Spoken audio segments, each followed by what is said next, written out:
வாங்க ஃப்ரெண்ட்ஸ், வணக்கம். இன்றைக்கி பார்த்தீங்கன்னாக்கா பால் கறக்கிற வீடியோ போடுங்கன்னு சொல்லிட்டு கேட்டிருந்தாங்க நம்ம சப்ஸ்கிரைபர். அவங்களுக்கு தேங்க்யூ.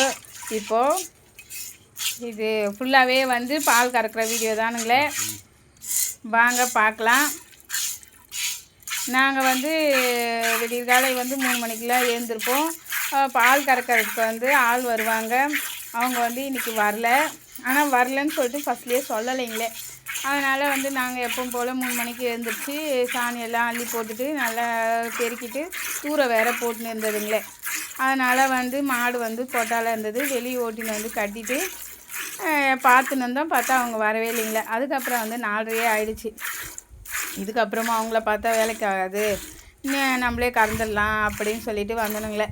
அதுக்குள்ளே அவர் இருந்துட்டு நானே கறக்கிறேன் அப்படின்னு சொல்லிட்டாருங்களே. சரி அப்படின்னு சொல்லிவிட்டு அவரே கறக்க ஆரம்பிச்சிட்டாரு. நான் வந்து வீடியோ எடுத்துனுங்களே. சரி அப்படின்னு சொல்லிவிட்டு, நீயே எப்போவுமே கறந்து போட்டுன்னு இருக்க, நான் கறக்கிறேன் அப்படின்னாரு. நானும் வந்து சரி நீங்கள் கறங்க, நான் வீடியோ எடுக்கிறேன் அப்படின்னு சொல்லிட்டு சொன்னனுங்களே. சரின்னு சொல்லிவிட்டு அவரு கறக்க ஆரம்பித்தாருங்களே. இது போல் வந்து காலையில் நாங்கள் 3 மணிக்கு எழுந்திரிச்சோம்னாக்கா நைட்டு 9, 10 ஆகுதுங்களே தூங்குறதுக்கு. இது நடுவில் வந்து 1 மணி நேரம் 2 மணி நேரம் தூங்குவோம், இல்லைலாம் சொல்லிங்களே. ஆனால் வந்து இப்படிலாம் உழைக்கிறோம். ஆனால் எங்கள் பிள்ளை கேட்டாருங்களே, இப்படியெல்லாம் உழைக்கிறீங்க, என்ன நிற்கிது பாலில், என்ன வருமானம் வருது, எவ்வளோ வருமானம் வருது, இவ்வளோ கஷ்டப்படுறீங்களே அப்படின்னு சொல்லிட்டு, சக்கை மாதிரி வேலை செய்கிறீங்க அப்படின்னு சொல்லிட்டு. என்ன பண்ணுறது, பழகிடுச்சு. வீட்டுக்கு பால் ஆகட்டுமே, நம்ம பால் வாங்கி டைமுக்கு எடுத்துன்னு வந்து கொடுப்பாங்களா, டைமுக்கு வாங்க முடியுமா, அதெல்லாம் செட் ஆகுமா அப்படின்னு சொல்லிட்டு இப்போ வந்து நம்ம பார்த்து எடுக்கிறோம். ஒரே மாட்டுப்பாலாக வேணும்னு எடுக்கிறோம், இல்லை கலந்து வேணும்னு எடுக்கிறோம். நம்மளுக்கு எப்படி வேணுமோ அப்படிலாம் நம்ம எடுத்துக்கிறோம். அதனால் நம்ம வீட்டில் பால் கறக்கட்டும் அப்படின்னு சொல்லிட்டு பால் கறந்துட்டு இருக்கிறோங்களே. ஆனால் வந்து சொல்கிறவங்கெல்லாம் பார்த்தாக்கா லிட்டருக்கு 100 ரூபா கொடுத்தாலும் பத்தாது அப்படின்னு அனாவசியமாக சொல்லிடுறாங்க. ஆனால் வந்து நீங்கள் இருந்து பார்த்தீங்கன்னா தெரியுங்களே, ஒரு வேளை வந்து மாட்டுக்கு தண்ணி வைக்கிறதுக்கு, இல்லை மாட்டை ஓட்டின்னு போய் கட்டுறதுக்கு, இல்லை கூட இருந்து பார்த்தாவே தெரியுங்களே, என்ன இது என்ன பொழைப்புன்னு சொல்லிட்டு செஞ்சுன்னு இருக்கீங்க அப்படின்னு சொல்லிட்டு கேட்பாங்களே. அது போலலாம் இருக்குதுங்களே மாட்டில்.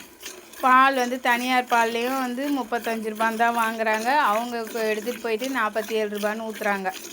12 ரூபா லிட்டருக்கு விற்கிறாங்களே. ஆனால் வந்து ஒன்றும் முதல்லாம் கிடையாது. ஆனால் நாங்கள் இவ்வளோ முதல் வச்சுட்டு இவ்வளோ கஷ்டப்பட்டு எங்களுக்கு என்ன நிற்கிது, லிட்டருக்கு 10 ரூபா நிற்கும்னு நினைக்கிறீங்களா? யோசிச்சு பாருங்கள். எங்களுக்கும் கவர்மெண்ட் சொசைட்டியில் 35 ரூபா தான் கொடுக்குறாங்க.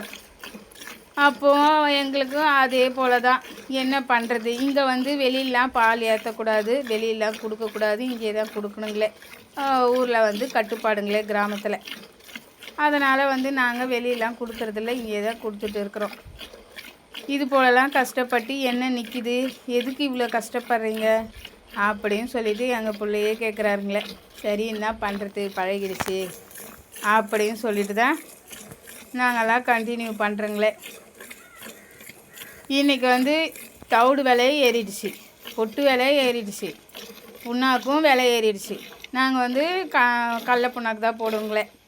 கன்று போட்ட புதுசில் தான் எள்ளு புண்ணாக்கு போடுவோம், மற்ற டைம்லாம் கடல புண்ணாக்கு தான் போடுவோம். தேங்காய் புண்ணாக்கு வந்து கிடைக்கல. எங்கள் வீட்டில் செக்காடும் போது மட்டும்தான் தேங்காய் புண்ணாக்கு போடுவோங்களே. அது போலலாம் இருக்குதுங்களே. எல்லாமே வந்து விலை ஏறிடுச்சு. அப்படி இருக்கிற பட்சத்தில் வந்து பால் விலை மட்டும் அப்படியே தான் இருக்குது. இப்போ திரும்பவும் வந்து என்ன பண்ணுறது, மாடு கண்டினியூ பண்ணலாமா கொடுத்துடலாமா அப்படின்னு தான் பார்த்துட்டு இருக்கிறாங்களே. இது போலலாம் இருக்கிற பட்சத்தில் வந்து அனாவசியமாக அப்படின்னு சொல்லிடுறாங்க. எவ்வளோ கொடுத்தாலும் பத்தாதுன்னுவீங்க நீங்கள் அப்படின்றாங்க. எங்கள் வீட்டாண்டியே கூட அப்படி தான் கேட்குறாங்க. எவ்வளோ கொடுத்தாலும் பத்தாது சொல்லிடுவீங்க அப்படின்றாங்க. நாங்களாம் வாங்கி டீ போடுறதா இல்லையா அப்படின்னு சொல்லிட்டு சொல்கிறாங்க. தலைவலின்னும் போது டீ தானே போடுறீங்க, இல்லை வேறு ஏதாச்சும் ஸ்நாக்ஸ் வாங்கிக்கலாம், ஸ்நாக்ஸ் வாங்கி சாப்பிட்டா சரியாக போயிடும் அப்படின்னு சொல்லிட்டு நினைக்கிறீங்களா? யோசிச்சு பாருங்கள். அதுபோலலாம் இருக்குதுங்களே. எவ்வளோ உழைக்கிறாங்க அப்படின்னு சொல்லிட்டு கொஞ்சமாச்சு யோசிச்சு பாருங்கள்.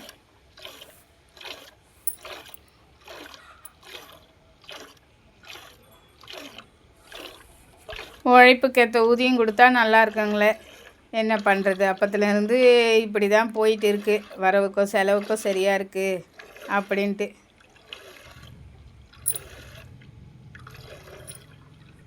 மாடு வந்து பாலே கறக்கலைனா கூட வீட்டில் மாடு இருக்கணும் அப்படின்ற ஒரு மனப்பக்குவத்துக்கு வந்துட்டோங்களே நாங்கள்லாம். வீட்டில் வந்து பிள்ளைங்க மாதிரி மாடு, எங்களுக்கெல்லாம் வந்து வீட்டில் மாடு இருக்கணும். அதனால் வந்து இப்படி இருக்கிற சமயத்தில் வந்து அது லாபம் வருதா நஷ்டம் வருதாலாம் எங்களுக்கு தெரியாது. ஆனால் மாடு வச்சுன்னு இருக்கணும், மாடு வளர்க்கணும். இப்போ வந்து இந்த மாடு வந்து கறந்தாயிடுச்சிங்களே, இப்போ வந்து அடுத்த மாடு தான் கறக்க போகிறோம். இந்த வீடியோ பிடிச்சிருந்ததுன்னா ஒரு லைக் பண்ணுங்கள் ப்ளீஸ். மறக்காமல் சப்ஸ்கிரைப் பண்ணுங்கள், கமெண்ட் பண்ணுங்கள். அடுத்தது எது போல் வீடியோ போடலாம்னு சொல்லிட்டு இந்த வீடியோ முழுசாக பார்த்தவங்களுக்கு நன்றிங்க.